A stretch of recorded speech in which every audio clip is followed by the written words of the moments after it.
결국 연애는 끝나버렸고 차가운 이별을 말하고 떠나버린 상대. 여러분, 상대가 떠난 건 사실 여러분이 싫어서가 아닙니다. 상대가 나를 궁금해하지 않게 되면서 끝나게 된 것뿐이에요. 나를 궁금해하지 않는 상대. 여러분, 저는 이 말이 정말 무서운 그런 말인 것 같습니다.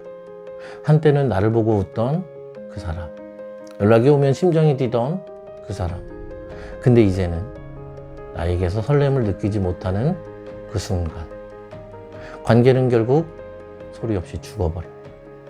많은 사람들이 재회 상담을 받으러 와서 저에게 이렇게 말을 합니다.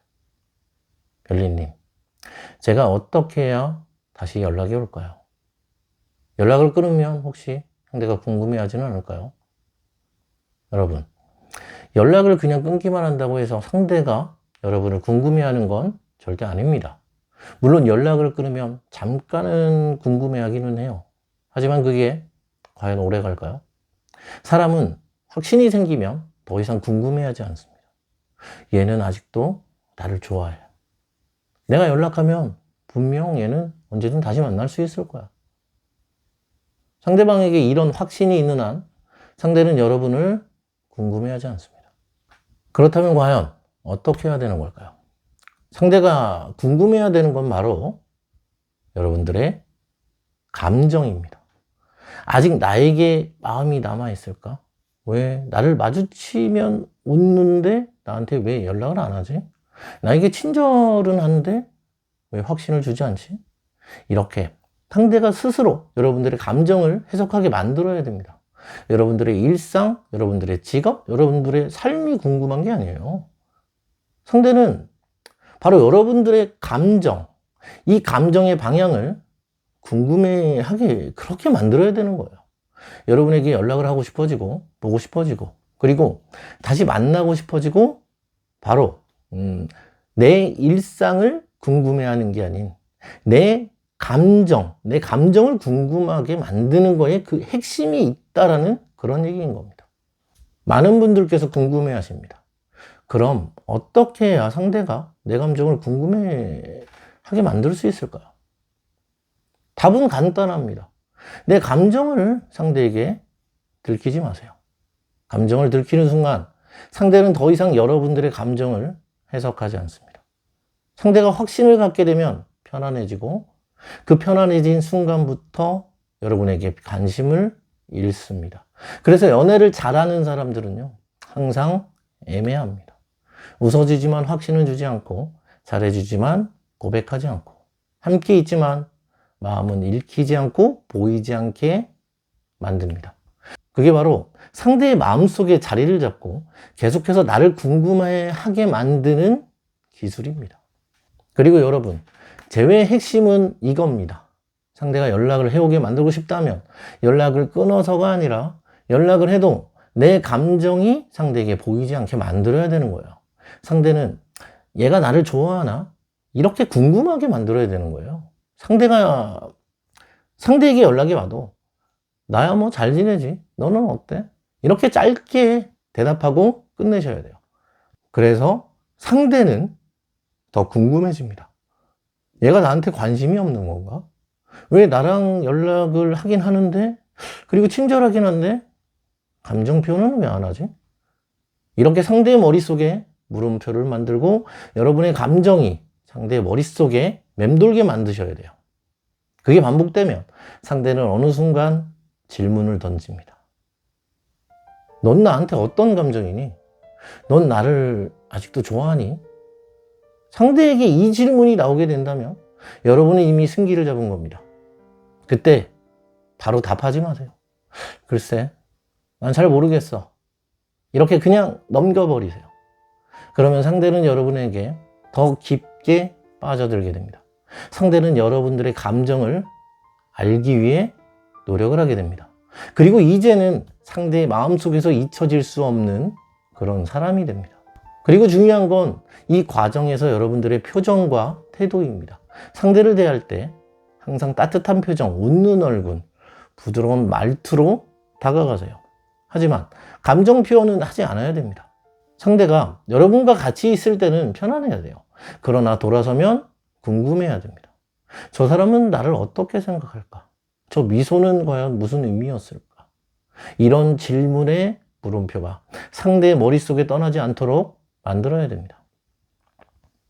이제 여러분들이 해야 될 일은 단 하나입니다. 내 감정을 들키지 않는 연습을 하세요. 불안해하지 마세요. 상대가 나를 떠날까봐, 나를 잊을까봐 두려워하지 마세요.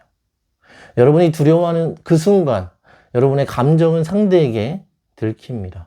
그리고 들키는 순간 상대는 여러분을 궁금해하지 않게 됩니다. 여러분, 연애는 마음이 궁금한 사람이 이기는 게임이에요. 상대의 마음을 궁금해하는 사람이 아닌 상대가 내 감정을 궁금해하도록 만드는 그런 사람이 되세요. 그 순간부터 관계의 주도권은 여러분에게 넘어옵니다. 이게 바로 상대가 궁금해해야 하는 건 나의 감정이다의 진짜 의미입니다. 그리고 이제부터는 정말 중요한 그런 이야기를 해드리겠습니다. 상대가 나의 감정을 궁금하게 만드는 것, 이건 단순히 연락을 끊고 기다리는 걸로 끝나는 게 아니에요. 사람들이 가장 많이 착각하는 게 그냥 연락을 끊으면 상대가 궁금해하겠지, 이런 생각들을 하는데 그건 잠깐일 뿐입니다. 며칠 길어야 몇 주, 뭐 이 정도는 궁금해할 수 있겠지만 그 이후에는 여러분들이 없는 삶에 적응을 해버립니다. 여러분, 궁금하게 만드는 것과 여러분이 사라지는 것은 완전히 달라요. 상대가 진짜로 궁금해하게 하려면 여러분의 일상 속 미소, 목소리, 말투, 그리고 감정의 결을 알고 있으면서도 그 감정의 방향이 나를 향해 있는지 아닌지를 모르게, 헷갈리게 만들어야 돼요. 여러분이 내뱉는 말과 행동이 따뜻하되 딱 거기서 멈춰야 돼요. 나 너 좋아해. 이 말은 하지 마세요. 오늘 하루 어땠어? 하고 웃어주되 상대가 여러분의 표정 속에서 감정의 방향을 찾으려 애타게 만들어야 되는 거예요. 이런 궁금증이 상대의 머릿속을 떠나지 않게 그렇게 만들어야 돼요. 이 궁금증이 계속해서 쌓이게 되면 상대는 스스로 여러분에게 다가오게 돼요. 중요한 건 이 궁금증이 집착으로 변하기 전에 멈춰야 한다는 겁니다. 궁금증이 집착으로 바뀌면 상대는 자신을 보호하기 위해 오히려 도망가게 돼요. 그래서 너무 오래 끌지 말고 적당한 시점에 상대에게 문을 열어주면 됩니다. 마지막으로 기억하세요. 상대가 궁금해야 하는 건 내가 어떻게 지내는지가 아니라 내가 어떤 감정을 가지고 있는지입니다. 상대가 여러분의 감정을 궁금해하는 그 순간부터 관계는 다시 시작됩니다. 그리고 이 관계는 이전과는 전혀 다른 방향으로 성장해 나가요. 여러분이 감정의 주도권을 가지고 상대가 여러분의 감정을 궁금해하면서 그 궁금증이 호기심으로, 호기심이 끌림으로, 끌림이 사랑으로 변해갑니다. 여러분, 이게 재회의 진짜 핵심입니다. 사랑은 내가 더 많이 사랑한다고 되는 게 아니에요. 내 마음을 궁금해하게 만드는 사람이 결국 이기는 겁니다. 우리는 사랑을 하면 나도 모르게 다 주고 싶어져요. 나를 사랑해달라고, 제발 떠나지 말라고. 붙잡고 싶어지고 확인받고 싶어집니다. 그때마다 상대는 나에게서 멀어집니다. 왜일까요? 여러분이 부족해서가 아닙니다. 너무 다 보여줘서, 더 이상 궁금해하지 않기 때문입니다. 이제는 상대가 여러분을 궁금해하게 만드세요. 나를 궁금해하도록, 내 감정을 궁금해하도록 그렇게 만드세요. 내가 그 사람에게 어떤 의미인지, 내가 지금 어떤 마음인지, 그 모든 걸 궁금해하게 만드세요. 그리고 그 궁금증 속에서 상대는 여러분을 떠올리게 될 겁니다.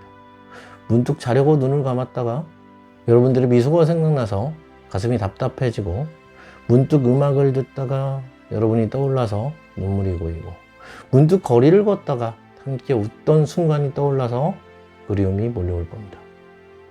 사랑은 그렇게 찾아옵니다. 나를 궁금해하는 그 순간, 그 사람의 마음은 이미 여러분들에게 돌아와 있을 겁니다. 그러니까 오늘부터 연습하세요. 사랑을 구걸하지 않기, 내 감정을 쉽게 꺼내주지 않기, 상대가 나의 감정을 궁금해하도록 만드는 것. 그리고 기억하세요. 여러분은 사랑받아야 할 이유가 가득한 사람입니다. 여러분들의 마음은 아무에게나 쉽게 보여줄 만큼 가벼운 게 아니에요. 여러분이 웃을 때, 여러분이 행복해질 때, 여러분이 나 없이도 잘 살아갈 때 상대는 그제야 여러분의 마음을 알고 싶어집니다. 그리고 그때 사랑은 다시 시작됩니다. 오늘은 여기까지 하겠습니다. 구독, 좋아요 부탁드리고 댓글창에 연락처를 남겨놨으니까 상담이 필요하신 분들께선 문의 주세요. 지금까지 사랑의 진검다리TV의 벨리였습니다.